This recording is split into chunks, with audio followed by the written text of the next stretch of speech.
কখনো আর ডাকবেন না, কখনো সেই নির্দেশ দিবেন না, কখনো সেই দিক নির্দেশনা দিবেন না, কখনো বলবেন না যে বোনের একটা ভালো অনুষ্ঠান করো, আমি যাব।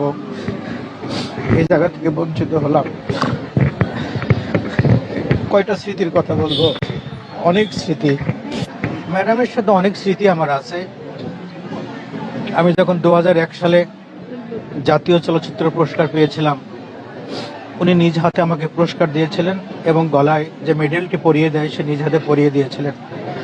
আমি গত রাতেই সেই ছবিটি বারবার আমি দেখছিলাম আর চোখের কোণায় বারবার অশ্রু ঝুলছিল।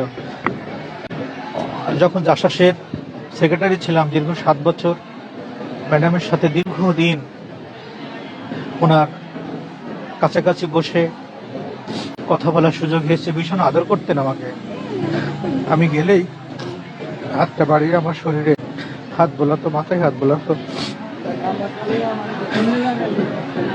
ম্যাডামকে নিয়ে অনেক কাজ করার সৌভাগ্য আমার হয়েছে এই দলের জন্য, দেশের জন্য। কিন্তু আমি সাংস্কৃতিক কর্মী, উনি খুব পছন্দ করতেন, খুব ভালোবাসতেন আমাকে। অফিস শেষ করে যখন প্রয়োজন হতো আমাকে ফোন দিতেন যে তুমি একটু আসো, কথা আছে। যে কোনো অনুষ্ঠান হলেই নির্দেশ দিতেন যে এই কাজগুলো করো, এইভাবে করো। আমার সমস্ত অনুষ্ঠানে ম্যাডামকে বললেই উনি কখনো না করেন নাই। উনি বলতেন যে তোমার অনুষ্ঠানে যেটা আমার ভালো লাগে, যে এখানে গেলে একটু আমার শত ব্যস্ততার মধ্যে একটু প্রশান্তি পাই, একটু ভালো লাগা কাজ করে।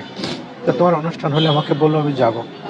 আমি 100 জনের আয়োজনে, 200 জন আয়োজনের অনুষ্ঠানেও ম্যাডাম চলে গেছেন, কখনো প্রশ্ন করেন নাই যে কত বড় প্রোগ্রাম হবে, কি প্রোগ্রাম হবে। আমি বলছি ম্যাডাম আসেন, এখানে ভালো কালচারাল প্রোগ্রাম আছে, ভালো ভালো আয়োজন আছে। আমাদের নজরুলের প্রোগ্রাম, রবীন্দ্রনাথের প্রোগ্রাম, আমাদের প্রতিষ্ঠা বার্ষিকীর প্রোগ্রাম, দলীয় বিভিন্ন প্রোগ্রাম। সে প্রোগ্রামগুলো যখন করতাম উনি থাকতেন, আমাকে সাহস দিতেন, দিক নির্দেশনা দিতেন, সমস্ত রকমের সহযোগিতা করতেন। আজকে মাথার উপর থেকে সেই মা চলে গেছে।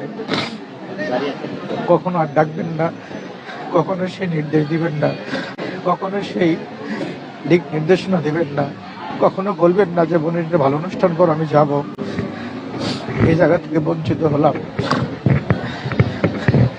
কয়টা স্মৃতির কথা বলবো, অনেক স্মৃতি।